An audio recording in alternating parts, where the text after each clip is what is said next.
हाय, मेरा नाम है पीयूष और ये है मेरी मोटरसाइकिल कॉन्टिनेंटल GT 650। और आज का मेरा वीडियो है कुछ छोटी बातों पे, लेकिन काफ़ी महत्वपूर्ण है वो बातें मेरे हिसाब से इस बाइक के ओनर्स या फिर जो कंसीडर कर रहे हैं इस बाइक को ख़रीदने के लिए, या फिर जिन्होंने अभी नई नई ये बाइक ख़रीदी है उनके लिए। तो मुझे एक्सपीरियंस हुआ है अपने ओनरशिप से ये पिछले 4-5 महीने में। तो कुछ चीज़ें जो ये पॉइंट्स मैं बताने जा रहा हूँ ये सेफ्टी के लिए काफ़ी ज़रूरी है मेरे हिसाब से। जिनके पास भी ये बाइक है जो ये ख़रीदना चाहते हैं तो उनके लिए काफ़ी इम्पॉर्टेंट रहेंगी ये बाइकें, और इस चीज़ को फॉलो अगर आप करेंगे तो आपकी राइड ज़्यादा सेफ रहेगी। तो जो सबसे पहला पॉइंट है मेरा वो है इसका ये टैंक। एक्चुअल में इसमें होता क्या है कि ये 12.5 लीटर का टैंक है, और जब इसमें आप टैंक फुल लगभग करा देते हैं तो ऑयल लीक होना चालू हो जाता है। अगर आप स्मूथ रोड में, अच्छी रोड में तब तो ठीक है, लेकिन अगर थोड़ा सा भी गड़बड़ रोड है या फिर उसमें रोड ब्रेकर्स हैं तो होता क्या है कि फुल टैंक के बाद या थोड़ा सा अगर फुल से कम भी हो तो भी पेट्रोल बहना चालू हो जाता है इसमें टैंक के ऊपर, जैसा कि आप ये निशान देख रहे हैं इस पर। तो पेट्रोल लीक होना इसमें चालू हो जाता है। तो इसमें जो सबसे डेंजरस बात है वो ये है कि इसका इंजन काफ़ी गर्म होता है, और अगर ये जो पेट्रोल लीक हो रहा है ये इस इंजन पे पड़ गया जाके तो इसका जो रिज़ल्ट है वो काफ़ी ख़तरनाक भी हो सकता है। तो इसलिए इस बात का आप ध्यान रखें कि इसका जो टैंक है इसमें आप पेट्रोल जो है थोड़ा फुल ना कराएं, क्योंकि अगर आप फुल कराते हैं और पेट्रोल बहना चालू हो जाता है या लीक होना चालू हो जाता है, और अगर गलती से भी वो इसके इंजन में चला गया जो कि काफ़ी गर्म रहता है, ऑब्वियसली 650 सीसी का इंजन है, गर्म होगा ही, और तो उसका जो परिणाम है वो काफ़ी घातक हो सकता है। तो इस बात का हमेशा ध्यान रखें कि इसका जो पेट्रोल है वो लीक होने की सिचुएशन ना आए। तो मेरा ये पहला पॉइंट था। दूसरा पॉइंट जो मेरा है वो है इसके टायर्स। इसके जो टायर्स हैं ये ट्यूब्ड हैं, तो अगर कहीं भी पंचर हो गई ये बाइक तो सबसे पहली बात तो आपको पंचर बनाने में काफ़ी प्रॉब्लम आएगी। दूसरी बात, ये काफ़ी फास्ट बाइक है और बहुत ईज़िली 100 के ऊपर जाती है।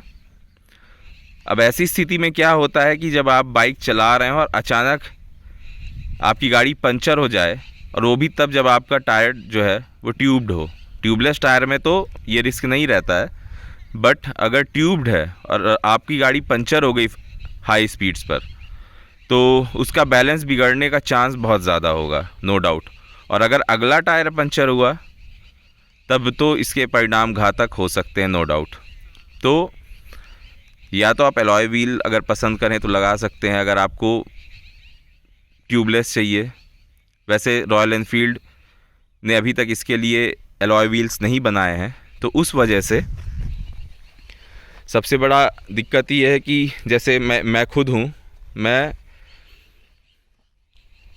आफ्टर मार्केट एक्सेसरीज़ लगवाना पसंद नहीं करता अपनी बाइक पे। तो उस वजह से मैंने तो इसको स्पोक्ड रखा, और नो डाउट ये बाइक मुझे स्पोक्ड व्हील्स में ही ज़्यादा अच्छी लगती है। तो एलॉय व्हील्स वैसे भी मैं कंसीडर नहीं करूँगा। अगर रॉयल एनफील्ड ने एलॉय व्हील्स इसके लिए दिए और मुझे पसंद आए तो अलग बात है, वो गाड़ी को अगर सूट करते हैं तो वो अलग बात है कि तब मैं इस बाइक में एलॉय व्हील्स लगवाऊँगा और ट्यूबलेस कर दूँगा। लेकिन मुझे अगर स्पोक्ड व्हील्स ही पसंद है तो नो डाउट फिर गाड़ी ट्यूब्ड ही रहेगी, और ऐसी स्थिति में अगर आगे का टायर पंचर होता है तो ये काफ़ी घातक हो सकता है। इस वजह से मैंने इसमें फार्मूला एक्स जेल डलवाया है ट्यूब में, आगे और पीछे दोनों ही टायरों में। तो उससे कुछ हमें पंचर से सेफ्टी मिल सकती है। तो इसलिए अगर आप ये बाइक ख़रीद रहे हैं या ख़रीद चुके हैं तो आप फार्मूला एक्स इसको इसमें अगर डलवा लेते हैं तो मेरे हिसाब से पंचर से ज़्यादा सेफ्टी आपको रहेगी। ट्यूब्ड टायर रहेगा उसके बाद भी फार्मूला एक्स जो है वो पंचर के लिए अच्छा होता है। तो फार्मूला एक्स ज़रूर डलवाएं मेरे हिसाब से। उसके अलावा इस गाड़ी में एक और जो चीज़ मैंने देखी वो ये है कि इसका पिछला टायर कीचड़ में बहुत जल्दी फिसलता है। तो जब भी आप बाइक चला रहे हो और आपके सामने कीचड़ है तो कोशिश करिएगा कि वहाँ पे आप अपनी बाइक धीमी रखें और थोड़ा ध्यान से चलाएं, क्योंकि इसका पिछला टायर काफ़ी जल्दी फिसलता है कीचड़ में, खासकर उस कीचड़ में जिससे मिट्टी हो तो उसमें डेफिनेटली फिसलता है, चिकनी मिट्टी में खासकर। तो कोशिश करिएगा कि अगर आपके सामने कीचड़ है तो स्पीड धीमी रखें या फिर संभल के चलाएं वहाँ पर, तो वही आपके लिए सेफ़ रहेगा। उसके अलावा इस बाइक की हेडलाइट जो है वो अप टू द मार्क नहीं है। तो ये बाइक ऐसी है, जब आप इसको राइड करते हैं तो अंदर से इच्छा आती है इसको भगाएं, और ये भागती भी है, वाइब्रेशन है नहीं इसमें। तो हाई स्पीड्स में चलाने में इस बाइक को काफ़ी मज़ा आता है। बट नाइट में क्या होता है कि इसकी लाइट काफ़ी कमज़ोर है, स्प्रेड काफ़ी कमज़ोर है। तो जब आप इसको फास्ट चला रहे होते हैं तो ये काफ़ी जल्दी डिस्टेंस कवर करती है बाइक, और उसका सपोर्ट इसकी हेडलाइट देती नहीं है। और आपकी बाइक क्योंकि हाई स्पीड्स पे है तो काफ़ी जल्दी डिस्टेंस ट्रैवल कर रही है, तो उससे होता ये है कि जो आपकी हेडलाइट जो इस बाइक को सपोर्ट नहीं कर रही है वो स्थिति काफ़ी आपके लिए घातक हो सकती है। तो मेरे हिसाब से, वैसे मैंने जैसा बताया कि मैं आफ्टर मार्केट एक्सेसरीज़ पसंद नहीं करता हूँ, तो मेरी जो भी एक्सेसरीज़ है वो रॉयल एनफील्ड से ही लगी हुई है। तो मैं इसमें ये सलाह दूंगा कि अगर आप सेफ़ राइड रखना चाहते हैं तो इसमें या तो अच्छे क्वालिटी की लाइट लगवा लें, या तो फिर साइड में सपोर्ट के लिए आफ्टर मार्केट लाइट लगवा लें, चाहे आप उसको अपने इंजन गार्ड में लगवा सकते हैं। तो उससे क्या है कि रोशनी बढ़ जाएगी और थोड़ा सेफ़ रहेगा, क्योंकि इसकी हेडलाइट के भरोसे आप नाइट राइड में बाइक नहीं चला सकते हैं, कॉन्फिडेंस नहीं रहता है, एटलीस्ट मुझे तो नहीं रहता। अगर किसी की आंख थोड़ी ख़राब है, चश्मा पहनता है या हेलमेट भी पहन रहा है, हेलमेट का वाइज़र भी गंदा होने का काफ़ी चांस होता है राइड में, जैसे मेरा ही होता है, क्योंकि कीड़े आके चिपक जाते हैं, काफ़ी कीड़े चिपके रहते हैं जब मैं अपने घर पहुंचता हूं, तो उस वजह से विजिबिलिटी काफ़ी कमज़ोर हो जाती है इस बाइक में, और हेडलाइट वैसे भी इसकी कमज़ोर है, तो ये चीज़ काफ़ी ज़्यादा अनसेफ हो जाती है।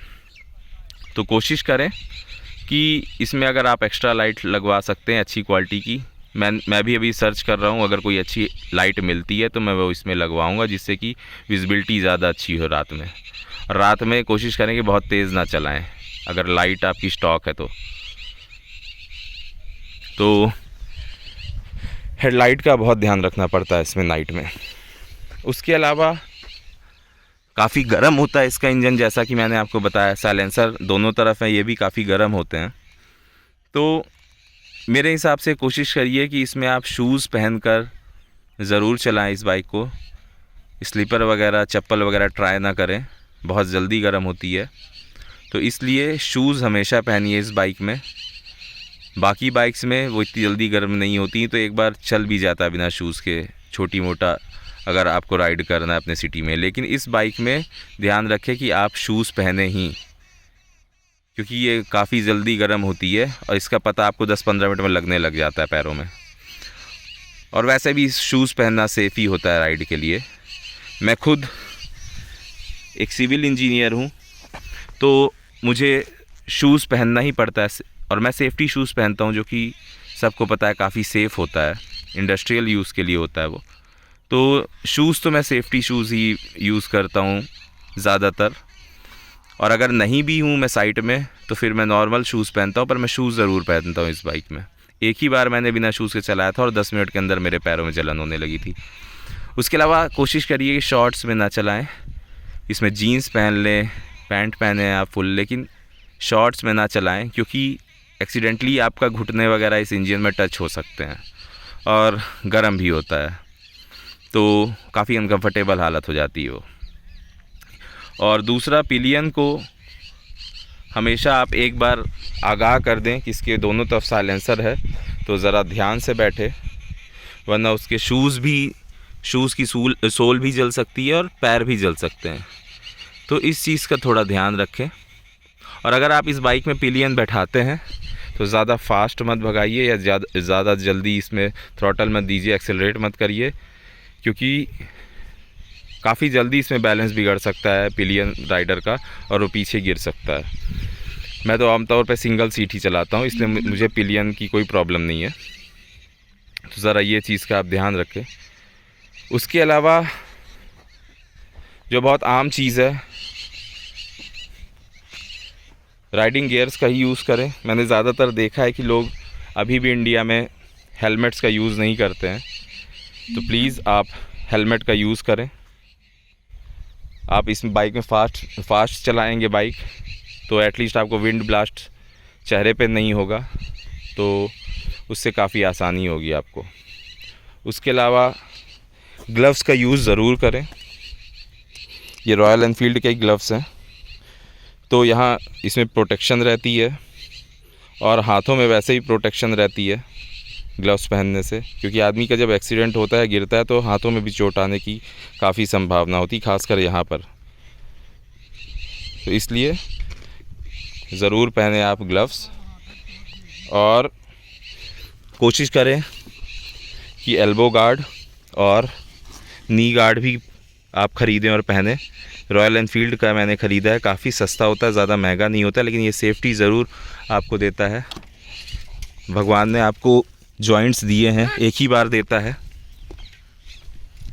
तो प्लीज़ इसमें आप सेफ्टी गियर्स पहने। और ख़ासकर फास्ट बाइक है, भारी बाइक है, हेडलाइट कमज़ोर है, तो सेफ्टी गियर्स का यूज़ ज़रूर करें। इसमें बहुत महंगे नहीं है, सस्ते होते हैं और काफ़ी सेफ्टी देते हैं। आपका घुटना, आपका सर, आपका हाथ, आपके एल्बो, ये सेफ़ रहते हैं और कंफर्टेबल भी होता है, ये कोई प्रॉब्लम नहीं आती है। तो ये थे मेरे कुछ पॉइंट्स जिससे आप इस बाइक को सेफली चला सकते हैं। तो अभी के लिए बस इतना ही, मिलते हैं अपन अगले वीडियो में।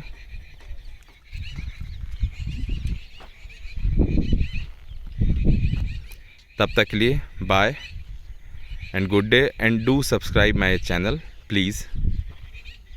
Bye, good day.